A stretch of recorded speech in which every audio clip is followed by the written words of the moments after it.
Joining us now, Congressman Brian Mast of House Foreign Affairs. It's good to see you again, sir. Okay, Al Gore today threatened on MSNBC that he and climate activists are ready to deploy artificial intelligence, stalking people, using thousands of satellites and sensors to hunt down anyone anywhere on the planet who's polluting, meaning refineries, businesses. Does that mean he's going to stalk himself or Joe Biden or John Kerry and Bernie Sanders and Barack Obama's use of airplanes and their carbon footprint? You know what I mean? This sounded like a pretty serious threat.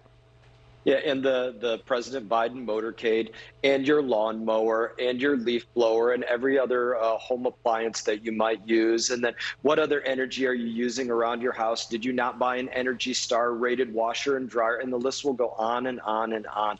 This is their typical do as I say, not as I do policy that we see on every single front for them. And Congressman, China's state-run newspaper, Global Times, they ridicule Joe Biden for apologizing for America, for not joining the Paris Accords, and basically saying that was a hypocritical apology. You're bringing your infighting, Democrat infighting with Trump onto the global stage when you took a massive gas-guzzling entourage to the UN climate junket. And China's Xi Jinping teleconferenced in. They didn't fly anyone in person to Glasgow, Scotland.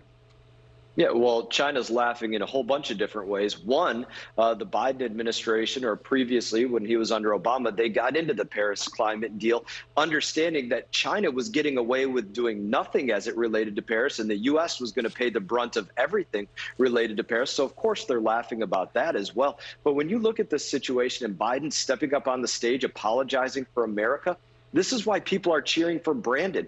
Who asked you to go out there and apologize for us, or who we are, or us not wanting to pick up the tab for the rest of the globe? Yeah, and by the way, Russia and China, are not in on cutting GSEs, and India's pushing it out, I think, now to 2040. They're cutting back on GSEs. Biden blaming election woes on Trump and not his own agenda and bad policies. Let's watch this. And do you think that Terry McAuliffe would have won if your agenda had passed before Election Day? Well, I think it should have passed before Election Day, but I'm not sure that I would be able to have changed the number of very conservative folks who turned out in the red districts who were Trump voters, but maybe. You won the state by 10 points, Mr. President. No, I know we did, but I was running against Donald Trump. You mentioned Trump 24 times. Do you still think that voters really want to hear you talking about Trump more than the issues affecting them every day? Well, the reason I mentioned Trump, if I didn't count the times, is because the issues he supports are affecting their lives every day, and there are negative impact on their lives, in my view. Thank you all very much. How are Trump issues affecting people's lives every day negatively right now?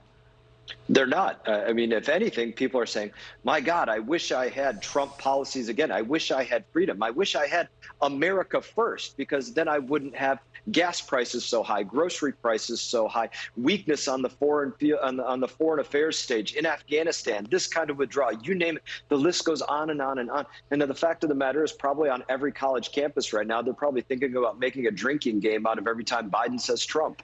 The issues we're facing today, it's high gas prices, it's rising inflation that we haven't seen at this level in growth rate in about 30 years.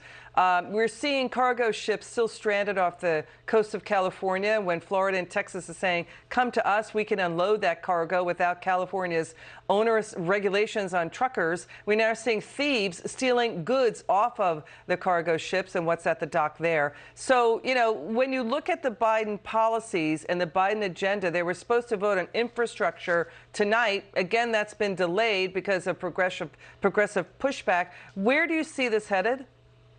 Yeah, well, here's the question that you ask yourself. Let's compare. You talked about Florida and us being able to move goods there, not in California, not in the Port of Long Beach, not in other places, you name the list. That's the choice right there. Which policies do you want to have? Do you want to have efficient policies, productive policies, have high productivity like what we have in Florida? Or do you want the opposite of that and have California policies running the country? That's the choice. That's why people, businesses, goods are flocking to Florida. Congressman Brian Mast, it's good to see you. Come back soon. Still to come this hour,